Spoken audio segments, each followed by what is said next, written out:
Hey everyone, welcome to the fourth episode of the Islamic Coin Online Academy. In today's short tutorial, we shall be touching on what is meant by proof of work. So what is proof of work? Cryptocurrencies do not have centralized gatekeepers to verify the accuracy of new transactions and data that are added to the blockchain.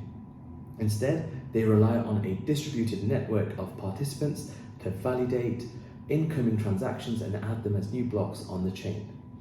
Proof of work is a consensus mechanism to choose which of these network participants, called miners, are allowed to handle the lucrative task of verifying the new data.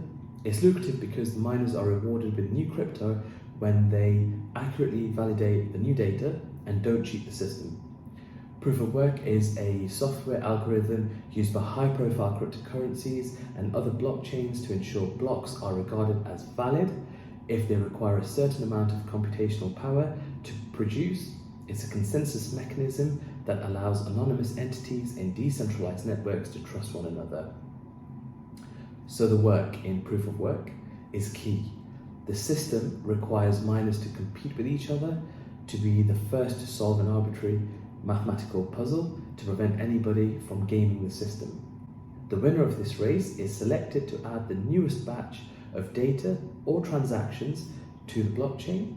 Winning miners only receive their reward of new cryptocurrency after other participants in the network verify that the data being added to the chain is correct and it's valid.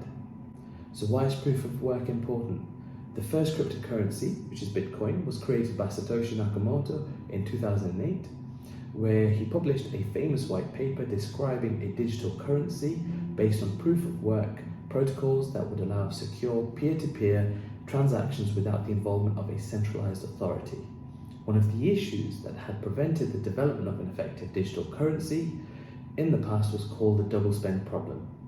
Cryptocurrency is just data, so there needs to be a mechanism to prevent users from spending the same units in different places before the system can record the transactions. While you'd have a hard time spending the same dollar bill or pound on two separate purchases, anyone who's duplicated a computer file by copying and pasting can probably imagine how you could easily spend digital money twice, even 10 times or more.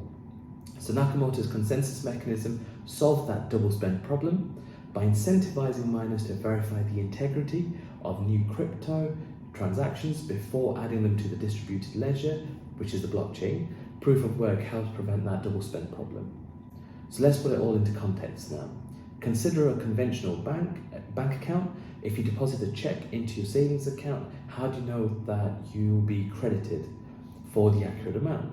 So how does the writer of the check trust that you'll only be debited for the amount they wrote on the check? The value of the bank is that all the parties of the transaction trust the bank to accurately move money around. With cryptocurrencies, there are no bankers or financial institutions that can ensure that trust. So instead, miners and proof of work guarantee transparent, accurate transactions. For blockchains, that use of proof of work, miners are the guardians and facilitators that make the system run smoothly and accurately. A proof of work mechanism requires miners to use computing resources for the privilege, and here's how that works. So new transactions are grouped together, users buy and sell cryptocurrency, and the data from these transactions are pulled into a block. Miners then compete to process that new block. Crypto miners compete to be the first to solve a complex math problem by showing proof that they've undertaken the computational work, referred to as a hash, which earns the miner the right to process the block of transactions. One miner is chosen to add the new block. There is a degree of randomness in deciding which miner wins the right to process the block. The winner is then awarded with new cryptocurrency coins and adds a new block to the blockchain. So, in summary, miners work to solve a complex math problem to earn a reward. These are laborious problems that require significant computer power and energy to solve. And since miners have invested significant resources in their computer equipment and energy costs that are required, they're motivated to accurately validate the transactions so that they can be rewarded. Thank you for watching. Stay safe, stay tuned for our next short bite-sized tutorial. If you'd like any further information, drop a question in the comment section or head over to our website www.islamiccoin.net. Thank you very much. See you guys later.